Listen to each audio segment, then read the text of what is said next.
Unbelievable. What is that? That's no principle. That's just American vulgar arrogance. If people understood how ill-prepared this president is, they'd be embarrassed. The Iranians simply said, we regard these people as Israeli assets, and frankly, that's what everybody does see them as.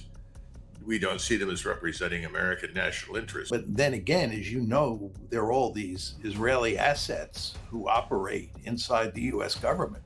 People like Kushner, people like Steve Witkoff, even people like Michael Waltz. Well, ultimately, Trump is going to have to recognize that he is not going to get at the negotiating table what he could not get on the battlefield. Things have changed to no return, to my understanding.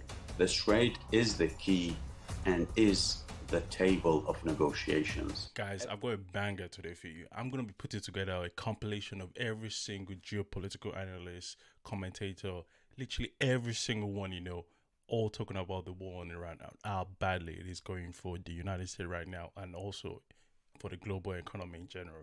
But before we do, guys, please subscribe to the channel and like the video. Also drop in a comment or even sharing with someone that you know. It really helps me, and I'm just trying to get to 100 subscribers. Let's get right to it. I'm Jeremy Scahill from Dropsite News. The war launched by Donald Trump and Israel against Iran on February 28th has not gone the way that Donald Trump imagined it would. Iran had telegraphed long in advance that it was not going to proceed the way it had in previous occasions when the United States and Israel had bombed it. Namely, it was not going to choreograph its retaliatory strikes or engage in any kind of back-channel discussions prior to launching them. In fact, Iran said that it was going to delegate command authority further down the line and that it was going to immediately begin counterstrikes on a bank of targets that had already been predetermined. So what we've seen over the past weeks is that Iran has struck U.S. installations, military facilities across the Persian Gulf. It's pummeled Israel on an unprecedented level with ballistic missile and drone attacks. And this has resulted in the United States having to evacuate military bases and other facilities across the region. Now, there has been a lot of talk about a potential deal. Donald Trump has falsely claimed for many weeks that Iran was begging him to make a deal.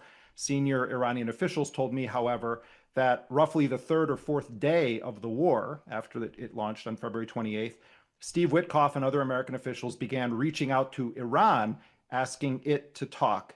And we are now in a situation where the Iranians have agreed to a 2-week ceasefire that ends on Wednesday. And there's questions about whether there's going to be a resumption of the U.S.-Israeli attacks or diplomacy is going to prevail in some form. Iran was very skeptical of entering into this kind of a temporary pause, in part because it felt that the situation in the Strait of Hormuz, the unexpected damage that it had caused to American military facilities, the fact that Israel's supply of interceptors, we know, was dwindling, that Iran had leverage that it had not had even prior to the launch of this war. We had hope a week ago because we had a truce in Lebanon. President Trump with Marco Rubio, they're brokering this truce, and within 48 hours, as you have been reporting, this whole thing just came unglued and they're shooting at each other again. Well, this is because these issues are that zero sum. I wrote a big article on the Substack about the zero sum nature. It is not possible that Iran can control the Strait of Hormuz and have all that global power and not. It is not possible Iran can have the beginnings of the material for a nuclear weapon and not. And this is about power. If Iran gives those two things up, what's to stop other states, Israel, from demanding even more and bombing them even harder to get things they want, or just literally to wreck them like they've wrecked Gaza and they're wrecking Lebanon? We're $40 trillion in debt.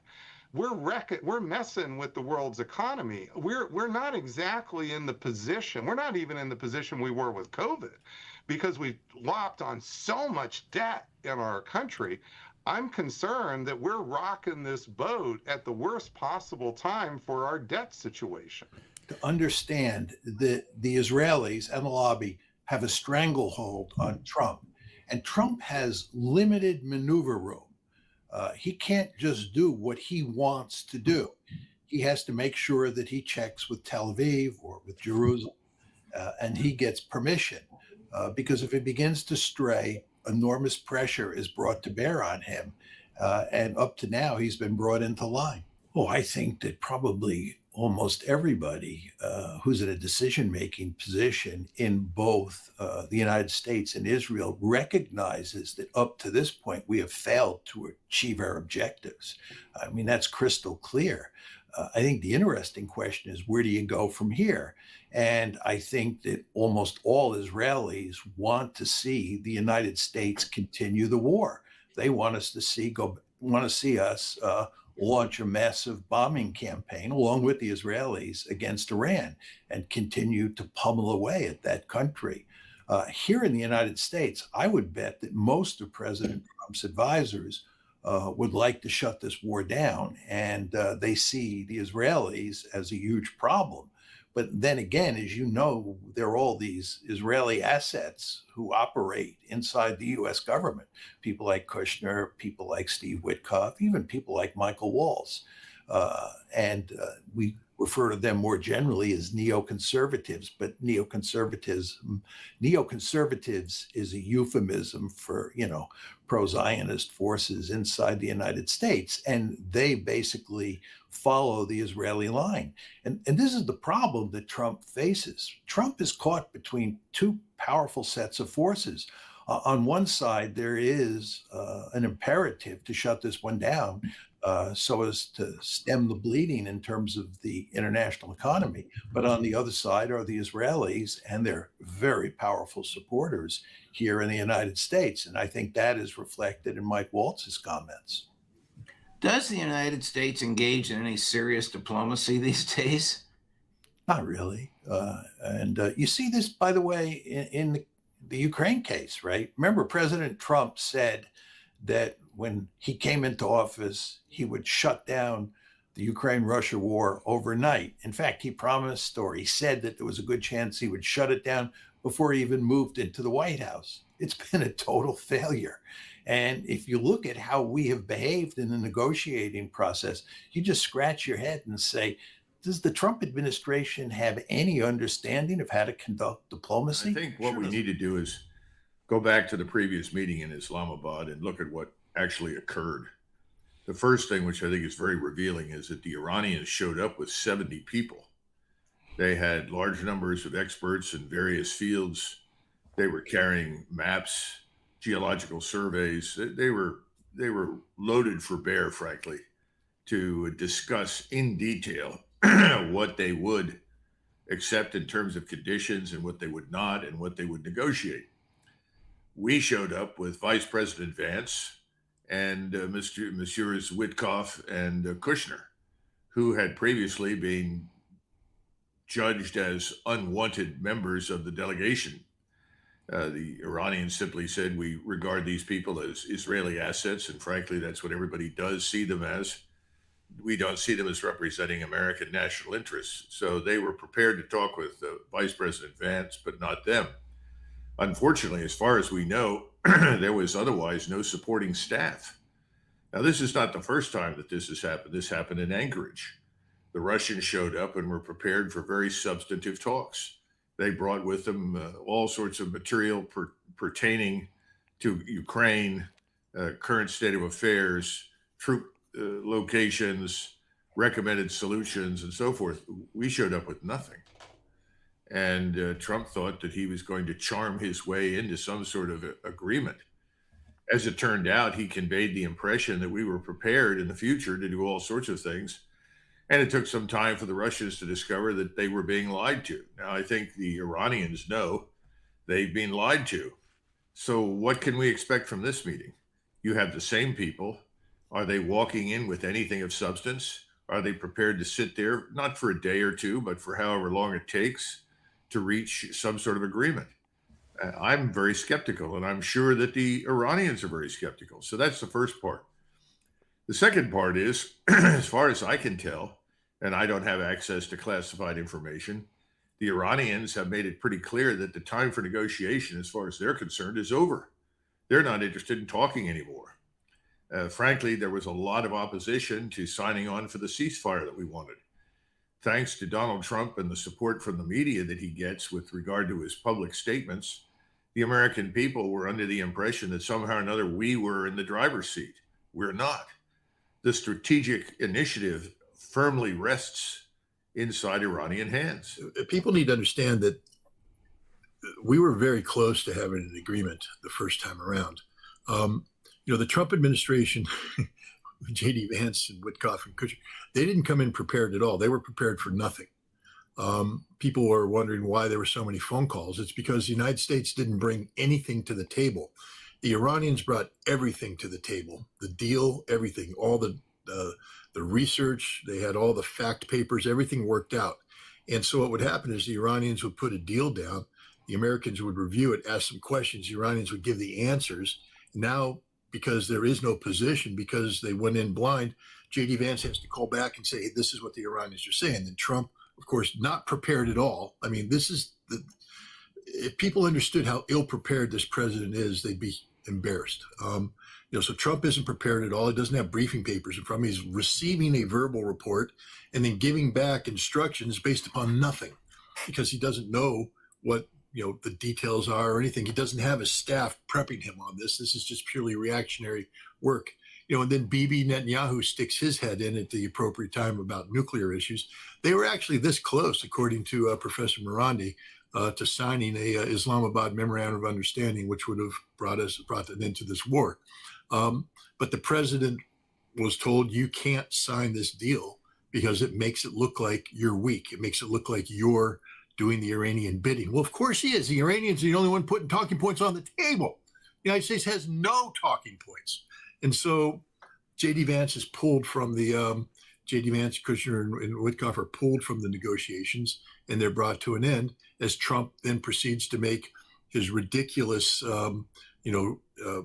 demands, and then back it up with posturing that, look, we're going to blockade you until you do what we want you to do. We can see what's happening, and it's so bizarre. It's primitive. None of us would behave this way. It's only the arrogance of power that has the United States behaving the way it does. But let's just recap for the last couple of weeks. A ceasefire was reached. It was clear what it meant. All shooting should stop. Israel should stop its attacks in Lebanon. The United States and Israel should stop bombing Iran. Iran would stop retaliating with its strikes in the Gulf and against Israel. That's what a ceasefire is. As soon as that happened, Israel carpet bombed Beirut. And the Iranians said, we have a ceasefire. And the Americans said, no, it doesn't cover Lebanon. And then the Pakistani mediator says, excuse me, it does cover Lebanon. So when the attacks on Lebanon continued, then the Iranians said, well, look, we don't have a ceasefire. We closed the straits. Then Trump says, okay, we blockade Iran. Then apparently Trump said to Netanyahu, stop the attack so we can get back to the ceasefire.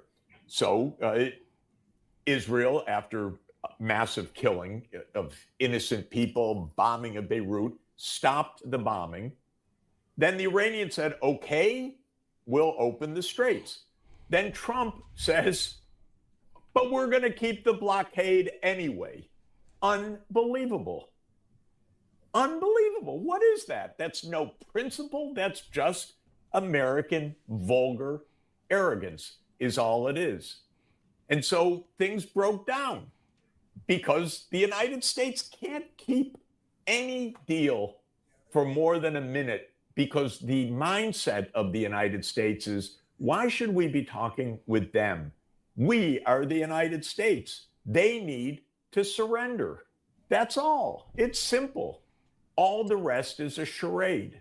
Well, ultimately, Trump is going to have to recognize that he is not going to get at the negotiating table what he could not get on the battlefield. He lost the war. The Iranian people were able to stand up a joint war where the Trump regime, the Netanyahu regime, and a coalition or proxies in the region along with them were assisting them, and they failed. So why should Iran submit to the United States? If the United States wants a peace agreement with Iran, then it has to be a balanced agreement. But if Trump thinks that he can impose his will like an emperor and an imperial power, well, the revolution 47 years ago put an end to that. That's what the revolution was about. And that's what the Iranians are going to continue to do. They're going to preserve their dignity and sovereignty. That's something that the United States, especially under Trump, is not used to seeing. But Iran is different from other countries. Turns out the world uses about 100 million barrels of oil every single day. That's at full capacity. What's missing right now is somewhere between 8 to 13 million barrels of that per day. That doesn't sound like much, but it's a lot. For context, the United States uses about 20 million barrels a day. So we're talking about losing the equivalent of half of America's daily oil usage. This is every day for weeks now. Now, one energy fund manager I came across put a specific number on the total damage, which is that the world will have lost 780 million barrels over the course of this conflict. Now, for context, the whole U.S. SPR, Strategic Petroleum Reserve, holds about 400 million barrels, but it was already half empty before the war started. So we're talking about losing twice the entire emergency reserves the United States spent decades saving up. Now, obviously, countries have prepared for stuff like this, but they still won't have enough to cover what was lost without paying those higher prices. For example, US spare capacity is at about 1 million barrels a day. Venezuela, under 1 million. Canada, via Pacific routes, under 1 million. And if you add every alternative together, you'll get about 2.8 million barrels per day from all the temporary emergency stockpiles. 2.8 million barrels against a whole of 8 to 13 million, which means reserves will eventually run out and there will be a shortage. So then, when is the world going to start feeling the effect of this missing oil? And according to the best research I was able to find, most likely sometime in mid to late April is when those global oil supplies run out. We are in mid-April right now. Things have changed to no return to my understanding. The Strait is the key and is the table of negotiations. Everything is being put on that table. You want to get into negotiations, the Iranians say to the United States, stop the war in Lebanon. You want to have